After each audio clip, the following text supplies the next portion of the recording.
Hello everyone, जय जगन्नाथ। आज आम गोटे सुंदर जगार पहुँची जाइछु। से जगार ना है काल डैम। बंध उपरे बसी सुलुसुलिया पवन खाई आखि जाई पहुँची गोटे सुंदर जगार। से जगार ना है समी वृक्ष। ए डैम रे छिड़ा ही देखिले समी वृक्ष देखा जाउछि, आमको मध्य देखा जाउछि।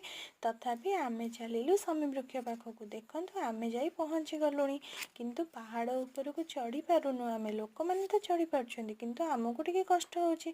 तीख पहाड़, तेणु करी आमे चढ़ी पारुनी। किंतु जाऊ जाऊ आखि आमर पड़िला जे ये सब किए छिड़ा होइछंती। हाँ आज्ञा, ये हेले पंचु पांडव, तांको माता कुंती। एही सेही जगह जे पांडव माने तांकर अस्त्र शस्त्र एही जगह रे लुचाई थिले, लुचाई एठू पळाइथिले। आपण मानकु ए जगह भल लाଗୁछि कि? जदि भल लाଗୁछि ताहले निश्चिंत आसंतु आ ए जगहटा देखिबार अछि, बहुत सुंदर। जदि मो चैनल भल लाଗୁछि लाइक सब्सक्राइब कर दियंतु। पुणी नेक्स्ट वीडियो रे आ गोटे सुंदर जगह को नहीं जीवी।